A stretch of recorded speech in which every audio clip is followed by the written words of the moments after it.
जब पूरी दुनिया अंधकार में थी, तब भारत की धरती पर एक ऐसी सभ्यता जन्म ले चुकी थी, जो विज्ञान, वास्तु, चिकित्सा और संस्कृति में सबसे आगे थी। यह कहानी है सिंधु घाटी की, एक ऐसे साम्राज्य की जो आज भी रहस्य से भरा हुआ है।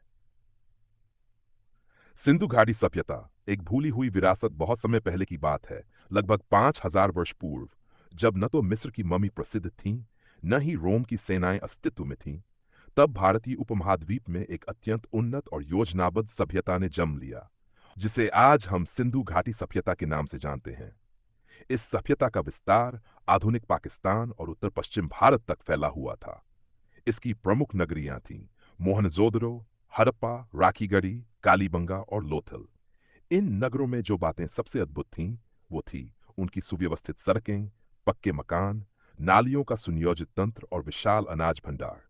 मोहनजोदड़ो, मृतकों का टीला। मोहनजोदड़ो का अर्थ है मृतकों का टीला। ये नगर सिंधु नदी के तट पर बसा हुआ था। यहाँ के लोग ईंटों से बने मकानों में रहते थे, जिनकी छतें समतल थीं। हर घर में कुआं, स्नानघर और शौचालय की व्यवस्था थी। ये बात 5000 वर्ष पुरानी सभ्यता के लिए चौंकाने वाली है।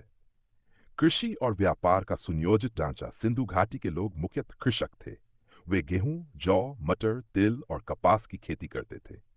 लोथल नामक नगर में एक बंदरगाह मिला है, जिससे यह स्पष्ट होता है कि ये लोग समुद्र के रास्ते भी व्यापार करते थे।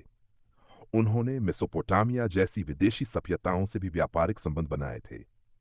धातु शिल्प और मृदभांड कला। इस सभ्यता के लोग धातुओं से सुंदर वस्तुएं बनाते थे, जैसे कांस्य की नर्तकी, तांबे की कुल्हाड़ियां, सोने और चांदी के आभूषण। मिट्टी की मूर्तियां और खिलौने, जैसे बैलगाड़ी और हाथी के लघु मॉडल भी यहाँ मिले हैं। इससे यह सिद्ध होता है कि उनके जीवन में कला, सौंदर्य और खेल भी महत्वपूर्ण थे। रहस्य और विनाश। इतनी उन्नत सभ्यता अचानक समाप्त कैसे हो गई, यह अब भी एक रहस्य है। कुछ विद्वानों का मानना है कि सिंधु नदी की धारा बदल जाने से कृषि नष्ट हो गई। कुछ का मानना है कि आर्यों के आक्रमण के कारण यह सभ्यता खत्म हुई, जबकि कुछ ये मानते हैं कि लगातार बाढ़ और महामारी ने इस सभ्यता को समाप्त कर दिया। क्या हमें इनसे कुछ सीखना चाहिए? सिंधु घाटी के लोग आज के आधुनिक शहरों से कहीं अधिक साफ सुथरे, वैज्ञानिक और संगठित जीवन जीते थे। आज भी हम वैसी नालियों, जल निकासी और पुनर्चक्रण की प्रणाली बनाने में असफल रहे हैं, जैसी उस समय थी। उनका जीवन, उनकी व्यवस्था और उनका